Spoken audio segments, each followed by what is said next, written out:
Hello students, नमस्कार। Welcome to the channel path to success. तो हमने अपने पिछले वीडियो में यूनिट 1 डिस्कस किया था। हमने देखा था कि कौन कौन से क्वेश्चंस थे जो जून 2020 के एग्जाम्स में यूनिट 1 से आए थे। तो हमने देखा था कि 24 क्वेश्चंस आए थे और उन 24 क्वेश्चंस को हम लोग ने इलेबोरेटली डिस्कस भी किया था with each and every options. और मैंने आप लोगों को समझाया था कि किस तरह से प्रीवियस ईयर पेपर्स को सॉल्व करना चाहिए जिससे कि आप लोगों को ज्यादा से ज्यादा फायदा उन प्रीवियस ईयर पेपर से पहुंच सके।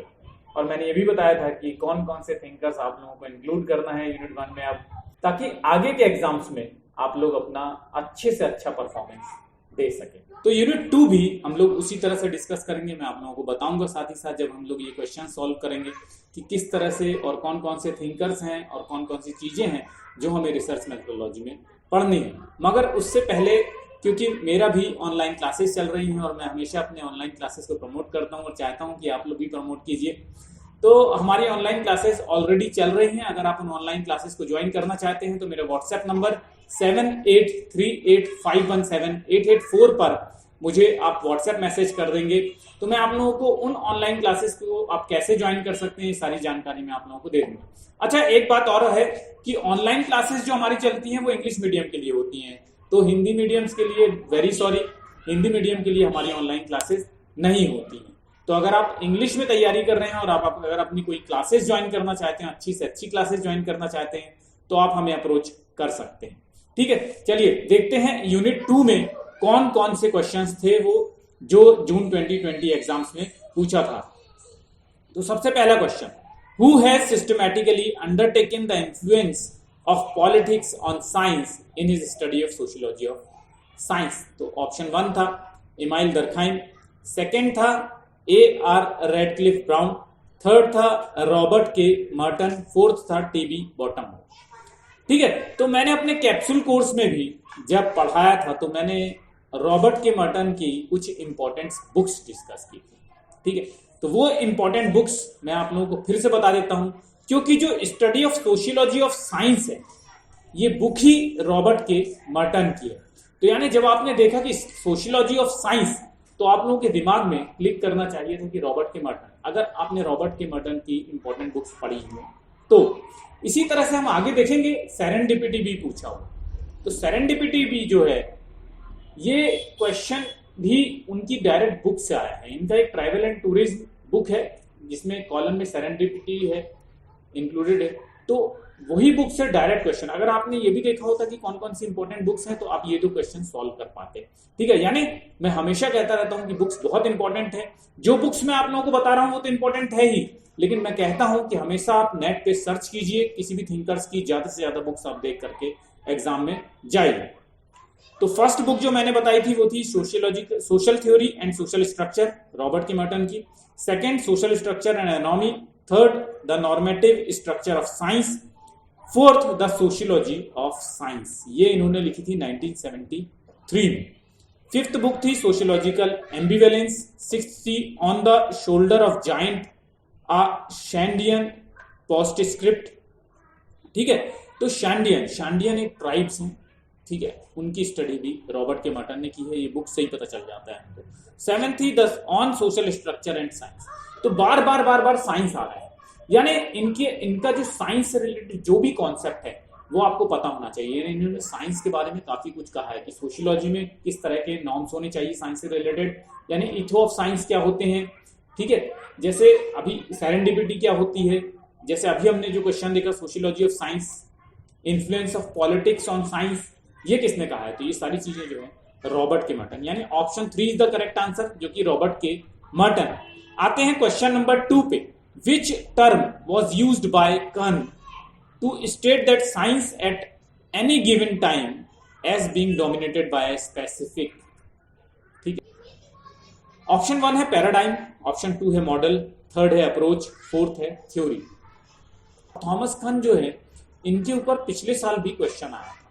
ठीक है, तो पिछले साल भी मैंने आप लोगों को बताया था कि थॉमस कन जो है वो इंपॉर्टेंट हैं और आप लोग जो है उनके वर्क के बारे में थोड़ी सी इंफॉर्मेशन ले लेंगे। अगर आपने ली होती तो ये क्वेश्चन आपसे बन जाता। इसका आंसर था option 1, that is paradigm. Question number 3, who has used the term serendipity in sociological research. ठीक है, तो फर्स्ट था रॉबर्ट के मर्टन, सेकेंड था जे गैल्टन, थर्ड थे कार्ल पॉपर, फोर्थ थे सी सेल्टिस। ठीक है, तो आप लोगों को बताना था कि सेरेंडिपिटी, मैंने आप लोगों को अभी बताया, जब मैंने रॉबर्ट के मर्टन डिस्कस किया तो मैंने आप लोगों को बताया कि रॉबर्ट के मर्टन की बुक में ही नाम सेरेंडिपिटी था, जो उनकी ट्रैवल एंड टूरिंग करके एक कुछ बुक है, इंटरप्रिटेशन ऑफ ट्रैवल ऐसे कुछ करके एक बुक है, आप देख लीजिएगा। ठीक है, उसमें सेरेंडिपिटी भी उनके बुक के नाम में इंक्लूडेड है ये वर्ड। ठीक, तो आप लोग एक बार चेक कर लेंगे कि सेरेंडिपिटी वर्ड किसने कॉइन किया है। ठीक है, उस बुक का नाम भी आप एक बार देख लेंगे। ठीक है, जब मैं अपना ऑनलाइन क्लासेस में जब रॉबर्ट के मर्टन आएगा तो मैं आप लोगों को और अच्छी तरह से एक्सप्लेन कर दूंगा। ठीक है, तो सेरेंडिपिटी भी इसका क्वेश्चन नंबर 3 का आंसर था option 1 that is Robert K Merton. Question number 4, which of the following are elements of induction.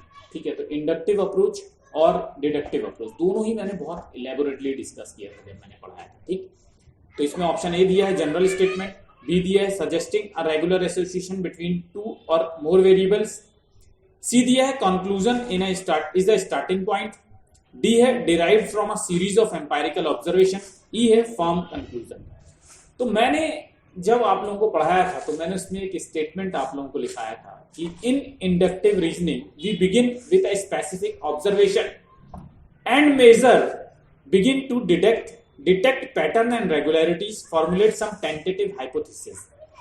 तो जब भी हाइपोथेसिस की बात आती है, ठीक है, तो हम लोग क्या करते हैं, एक रेगुलर एसोसिएशन बनाते हैं between two or more variables. याद रखिएगा, हाइपोथेसिस में रेगुलेशन होता है, एसोसिएशन होता है between two and more variables that we can explore and finally end up developing some general conclusion or theories। ठीक है, तो जनरल कंक्लूजन, फर्म कंक्लूजन नहीं होता उसमें, जनरल कंक्लूजन होता है। ठीक है, तो इसका आंसर था, एक तो पहली बात ये स्पेसिफिक ऑब्जर्वेशन से डिराइव करते हैं हम लोग बिगिन ही करते हैं स्पेसिफिक ऑब्जर्वेशन से। तो इस स्टेटमेंट में क्लियरली ये दोनों स्टेटमेंट हम लोगों को मिल जा रहे हैं, यानी बी और D is the correct code of question number 4। इसमें कोड्स दिए हुए थे, तो बी और डी जो है वो सही आंसर है, यानी suggesting a regular association between two or more variables and derived from series of empirical observation are the element of inductive approach और इंडक्टिव रीजनिंग। ठीक है, तो समझ गए, इसका आंसर था option 3। Option 3 is the correct answer of question number 4। Question number 5 जो है वो रीजन एंड असर्शन। इसमें असर्शन दिया है, in sociology we use the method of indirect experiment that is comparative method.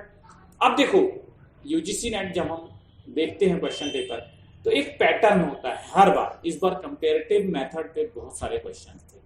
ठीक है, यानी मैं इसलिए बता रहा हूं क्योंकि कंपैरेटिव मेथड जो है अब हमारे लिए इंपॉर्टेंट है, नेक्स्ट टाइम भी कंपैरेटिव मेथड पे क्वेश्चन हो सकते हैं।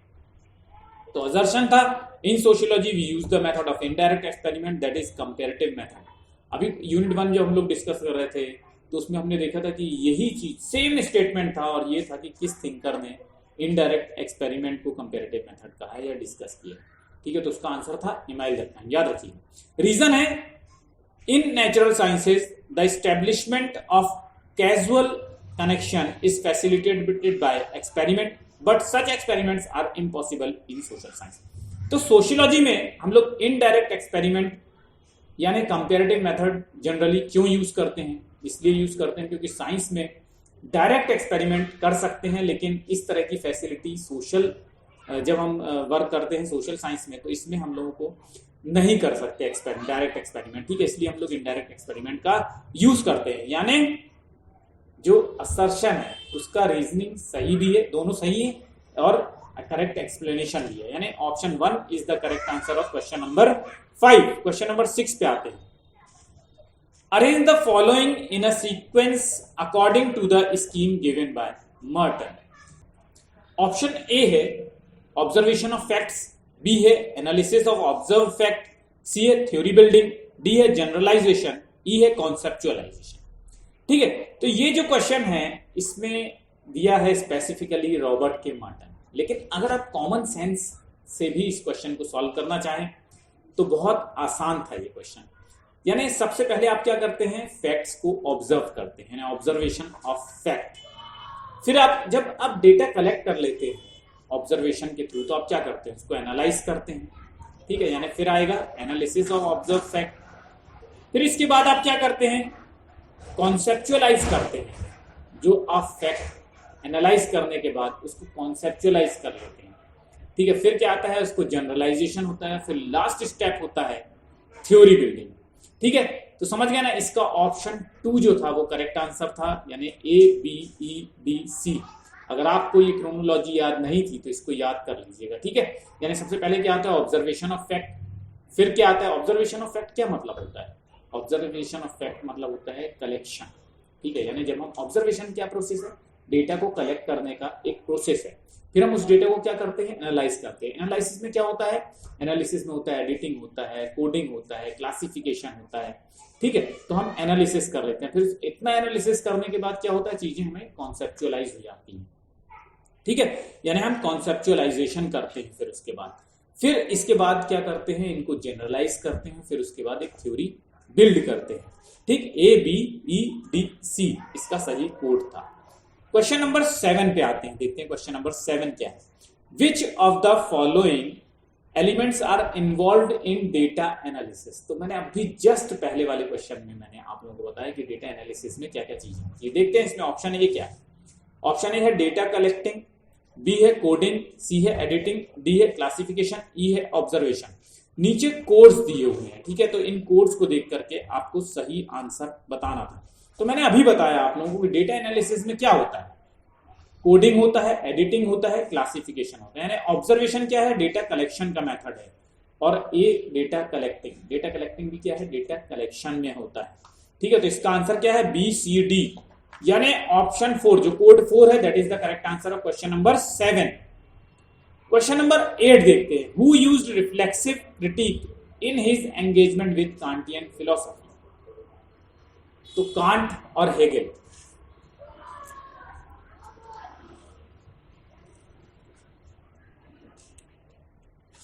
वैसे भी मैंने हमेशा बताया है आप लोगों को कि जब कांट का नाम आता है तो उसके साथ आप हेगेल को कनेक्ट करने की कोशिश कीजिएगा। जब एंजल का नाम आता है तो आपको कार्ल मार्क्स के से कनेक्ट करने की कोशिश करनी चाहिए, ठीक है। तो इसका मतलब इसका सही आंसर जो है वो Hegel. Reflexive critique in his engagement with Kantian philosophy use किया था हेगेल, ठीक है। Question number 9। Hermeneutic project in debates is related to realism and. तो ऑप्शन 1 है प्रो रियलिज्म, सेकंड है एंटी रियलिज्म, थर्ड है प्री रियलिज्म, और fourth है एब्सोल्यूट रियलिज्म। तो ये क्वेश्चन मार्टिन हाइडेगर से आया, ठीक है। मार्टिन हाइडेगर हम लोगों ने डिस्कस किया था जब हमने रिफ्लेक्सिविटी पढ़ी थी, ठीक। तो कैप्सूल कोर्स के टाइम पे, अगर आप लोगों को याद हो तो, ठीक है। तो उन्हीं के हर्मेनेटिक प्रोजेक्ट से आर्ग्यूमेंट्स हुआ, किसके बीच में, रियलिज्म और एंटी रियलिज्म के बीच में, ठीक है। तो वहीं से ये क्वेश्चन आया था। तो इसका आंसर जो है वो है option 2, that is anti realism, ठीक है। क्वेश्चन नंबर 10 पे आते हैं। क्वेश्चन नंबर 10 है मैच लिस्ट 1 विद लिस्ट 2। सबसे पहले लिस्ट 1 में रिसर्च वर्क दिया हुआ है। ऑप्शन ए है फील्ड ऑब्जर्वेशन, बी है looking at cause and effect relationship, C है aim to describe a few characteristics of large population, D है analysis of newspaper and reports media, ठीक है। लिस्ट 2 में मेथड्स दिए हुए हैं। फर्स्ट है सर्वे मेथड, सेकंड है कंटेंट एनालिसिस, थर्ड है एम्पायरिकल रिसर्च, फोर्थ है एक्सप्लेनेटरी रिसर्च, ठीक है। तो डी देखिए analysis of newspaper and reports media. इसलिए मैं हंस रहा था क्योंकि ये सिर्फ डी ऑप्शन देखते ही समझ में आ जाता है कि ये कंटेंट एनालिसिस है, क्योंकि यहाँ पे हम न्यूज़पेपर एंड रिपोर्ट्स मीडिया को एनालिसिस कर रहे हैं। यानी डी का क्या है 2। और मेरी समझ से जो ये मैच ये कोड्स दिए हुए हैं, तो इसमें अगर आपने डी का क्या किसी का भी एक भी पता है, नहीं सॉरी, डी का अगर एक भी पता है, सही आंसर पता है, तो उससे ही आपका जो आंसर है वो बन जाता है। यानी अगर आपको पता है analysis of newspaper and reports media जो है वो कंटेंट एनालिसिस है, तो ये जो मैच द कॉलम था ये आपका सही हो सकता है, ठीक है। लेकिन अपन देखते हैं, हम सारा देखते हैं। तो ए जो है वो फील्ड ऑब्जर्वेशन है, तो फील्ड ऑब्जर्वेशन कब होता है? एम्पायरिकल रिसर्च में होता है। जब हम रिसर्च को एम्पायरिकल रिसर्च में क्या होता है? फील्ड पे जाकर के हम लोग डेटा कलेक्ट करते हैं, तो field observation empirical research. Looking at cause and effect relationship, तो कॉज एंड इफेक्ट रिलेशनशिप हम लोग कब देखते हैं? जब हम लोग एक्सप्लेनेटरी रिसर्च जो है देखते हैं, ठीक है। एक्सप्लेनेटरी रिसर्च में कॉज एंड इफेक्ट रिलेशनशिप हम लोग देखते हैं। सी है aim to describe a few characteristics of large population. तो मेरे ख्याल से ये आप सबको पता होगा कि लार्ज पॉपुलेशन के कैरेक्टरिस्टिक्स को हम डिस्क्राइब करते हैं, इसमें करते हैं सर्वे, ठीक है। सर्वे जब होता है तो हम लोग जा करके पूछते हैं कि भैया आप कौन सा साबुन यूज करते हैं, ठीक है, फिर हम उसको डिस्क्राइब करते हैं, ठीक है। तो सर्वे रिसर्च का पार्ट होता है, ठीक है। तो option 1 is the correct answer of question number 10। अब जाते हैं क्वेश्चन नंबर 11 पे। The study of people using participant observation and face to face interviewing is called. तो पहली लाइन में ही क्या दिया है? Study of people. Study of people क्या होता है? एथनो मतलब होता है ह्यूमन बीइंग, एथनो मतलब होता है पीपल। तो एथनोग्राफी की डेफिनेशन मैंने आप लोगों को दी थी। एथनोग्राफी के बारे में मैंने आप लोगों को ऑलरेडी समझाया हुआ है, क्योंकि आपके सिलेबस में ये सब टॉपिक था, डायरेक्टली सिलेबस से ये क्वेश्चन आया, ठीक है। तो मैंने बताया था this approach mainly focuses on particular community. Study of particular community means study of people using participant observation, face to face interview, it is ethnography.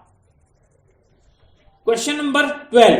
Sample which fulfills the requirement of efficiency, representativeness, reliability and flexibility is called as। ठीक है, तो ये एक quality है sample, इसको हम क्या कहते हैं? ऑप्टिमम सैंपल कहते हैं। क्या? तो ऑप्टिमम सैंपल होता क्या? ऑप्टिमम सैंपल में एक ऐसा सैंपल होता है जिसको हम लोग मोस्ट इफिशिएंट वे में उस सैंपल को लेते हैं, ठीक है, जो प्रॉपरली रिप्रेजेंट करता है हमारे टोटल पॉपुलेशन को, जो रिलायबल भी होता है और फ्लेक्सिबल भी होता है। यानी बहुत ज्यादा लार्ज भी नहीं होता है सैंपल और बहुत ज्यादा स्मॉल भी नहीं होता। The sample collected is not very large and not too small, ठीक है। ऐसे जो सैंपल होता है उसको हम क्या कहते हैं? ऑप्टिमम सैंपल कहते हैं, ठीक है। तो ये डेफिनेशन थी ऑप्टिमम सैंपल की। स्ट्रेटिफाइड सैंपल क्या होता है ये मैं ऑलरेडी समझा चुका हूँ कैप्सूल कोर्स में और भी रेगुलर कोर्सेज में। एक्सीडेंटल सैंपल, क्लस्टर सैंपल, ये सारी चीजें हमने डिस्कस करी हुई हैं ऑलरेडी, ठीक है। तो जिन्होंने कोर्सेज ज्वाइन किए हैं उनके लिए ये सब करना बहुत आसान रहा होगा ये सारे question. Question number 13. Given below are two statement. One is labeled as assertion and other is labeled as reasoning. यानी assertion and reasoning का ये क्वेश्चन है। तो ठीक है, ऑब्जेक्टिविटी से ये क्वेश्चन है। ऑब्जेक्टिविटी भी हम लोगों ने बहुत डिटेल में पढ़ा था। असर्शन है objectivity in social science research can be maintained to some extent, ठीक है। सोशल साइंस रिसर्च जब हम लोग करते हैं तो कुछ एक्सटेंट तक, यानी बहुत एक्सटेंट तक हम लोग ऑब्जेक्टिविटी मेंटेन कर सकते हैं अगर बहुत सारी चीजों पे ध्यान दिया जाए तो। रीजन क्या है? Objectivity gives the account of external world as it exist independently of our conception. बिल्कुल सही भाई। ऑब्जेक्टिविटी क्या होती है? हम लोग अपना कॉन्सेप्शन जो है, अपना कॉन्शियसनेस जो है उसके अंदर नहीं डालते, अपना परसेप्शन जो है उसके अंदर नहीं इंक्लूड करते, उससे बाहर रखते। But social world can not be observe from outside alone, ठीक है। तो मुश्किल है लेकिन करते हैं, ऑब्जेक्टिविटी सोशियोलॉजी में है, ठीक है। तो इसका आंसर जो है यूजीसी नेट ने दिया था both A and R are correct and R is the correct explanation of A. तो बिल्कुल सही है, इसीलिए हम लोग ऑब्जेक्टिव रहने की कोशिश करते हैं सोशल साइंस रिसर्च में भी। क्वेश्चन नंबर 14 देखते हैं क्या है। तो फिर सिर्फ क्वेश्चन नंबर 14 जो है वो मर्टन पे था। According to Robert K Merton which of the following constitute ethos of science. देखो जब मैं बता रहा था कि उनकी बुक्स में हमेशा साइंस साइंस साइंस दिख रहा था, ठीक है। यानी जो भी उन्होंने साइंस के बारे में कहा था वो भी हम लोगों को पढ़ना था, ठीक है। रिसर्च मेथोडोलॉजी में इन्होंने इस बार रॉबर्ट के मर्टन पे 3 क्वेश्चन डेडिकेट कर दिए, वेरी गुड। तो इसमें कूडोज एक शॉर्ट फॉर्म है जिसके थ्रू हम लोग ये क्वेश्चन सॉल्व कर सकते थे, ठीक है। तो सी होता है कम्युनिज्म, यू होता है यूनिवर्सलिज्म, डी होता है इंटरेस्टेडनेस, और ओ होता है ऑर्गेनाइज्ड स्केप्टिसिज्म। ठीक है, तो इसका आंसर देख लीजिएगा कि क्या क्या चीजें इसमें आ रही हैं। तो बी तो बिल्कुल नहीं आएगा क्योंकि इंटरेस्टेडनेस है, और यहाँ पे है डिसइंटरेस्टेडनेस। ठीक है, तो ए और यू फॉर यूनिवर्सलिज्म, यूनिवर्सलिज्म भी था, ऑर्गेनाइज्ड भी था।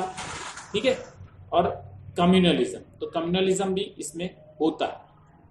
ठीक है, यानी कि ऑप्शन ए, सी और डी ये करेक्ट थे, यानी option 3 is the correct answer of question number 14। Question number 15 देख लेते हैं, आज का लास्ट क्वेश्चन है क्योंकि 15 क्वेश्चन आए थे यूनिट 2 से। क्वेश्चन नंबर 15 है the primary philosophical assumption in null hypothesis in social science research is. ठीक है, तो आप सब लोगों को बहुत अच्छी तरह से पता चल गया होगा, कई बार मैं डिस्कस कर चुका हूं टाइप्स ऑफ हाइपोथेसिस कि नल हाइपोथेसिस क्या होता है, पार्शियल हाइपोथेसिस क्या होता है। तो ये फॉल्सिफाइबिलिटी से रिलेटेड था। ठीक है, तो इसमें ऑप्शन 1 था टेक्निकलिटी जो कि हो ही नहीं सकता, सेकंड था स्पेसिफिकेशन जो कि हो ही नहीं सकता, थर्ड फॉल्सिफाइबिलिटी, और फोर्थ डिस्टिंक्टिवनेस। ठीक है, तो थर्ड ऑप्शन जो था वो करेक्ट आंसर था। ये क्वेश्चन बहुत ही आसान था नल हाइपोथेसिस से। तो याद रखिएगा हाइपोथेसिस से क्वेश्चंस हमेशा आते हैं। इस बार रॉबर्ट के मर्टन से क्वेश्चन पूछा है 3, जरूरी नहीं है कि next time Robert K Merton से ही क्वेश्चन आए, लेकिन रॉबर्ट के मर्टन पढ़ना बहुत जरूरी है।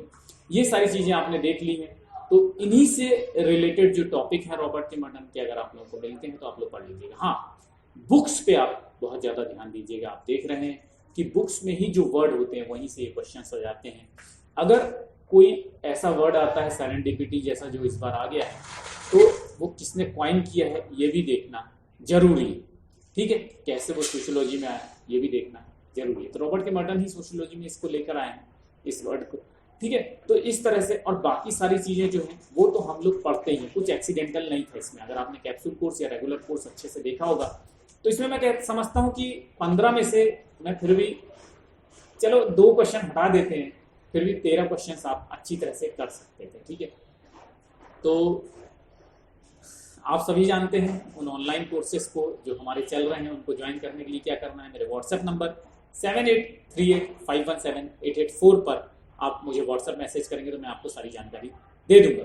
ठीक है, अब नेक्स्ट हम लोग क्या डिस्कस करेंगे, यूनिट 3 डिस्कस करेंगे। अगर यूनिट 1 अभी तक आपने नहीं देखा है तो वह एनालिसिस जरूर देख लीजिएगा, क्योंकि ये आपको आगे की स्ट्रेटेजी बनाने में आप लोगों की हेल्प करेगा कि किस तरह से पढ़ना चाहिए, किस तरह से प्रीवियस पेपर को सॉल्व करना चाहिए।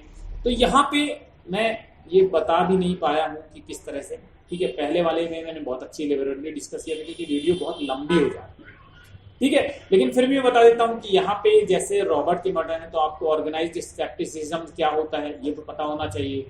ठीक है, यूनिवर्सलिज्म क्या होता है ये पता होना, मतलब जो ऑप्शंस आप देखते हैं ना वो चारों के चारों एलिमेंट्स जो दिए हुए हैं ऑप्शंस में, जैसे स्ट्रेटिफाइड सैंपल दिया था, एक्सीडेंटल सैंपल दिया था, क्लस्टर सैंपल दिया था, तो ये क्या होते हैं ये सारे आपको पता होना चाहिए। ठीक है, अगर आप हमारा कोर्स ज्वाइन करते हैं तो ये हमारी जवाबदारी होती है कि ये सारी चीजें पता होना चाहिए। ऑलरेडी जिन लोगों ने कोर्स ज्वाइन किया था तो उनको ये सारी चीजें बन गई होगी और बन गई, क्योंकि हमारे जो इंस्टीट्यूट से 24 सिलेक्शंस हुए हैं। ठीक है, हमारे पास स्ट्रेंथ बहुत कम आती है, आप सभी जानते हैं। ठीक है, लेकिन बहुत अच्छा रिजल्ट माना जाता है इसको। ठीक है, क्योंकि मैं सिर्फ सोशियोलॉजी पढ़ाता हूँ, सिर्फ सोशियोलॉजी के स्टूडेंट्स हैं। ऐसा नहीं मैं करता हूँ कि लॉ के अगर सिलेक्शन हुए हैं तो वो भी मैं बता दूँ या कहीं और के लिए। हमारे सारे स्टूडेंट्स सोशियोलॉजी के, यानी 24 के 24 स्टूडेंट्स सोशियोलॉजी, जिसमें से 3 JR है। ठीक है, thank you very much for watching this lecture and all the best.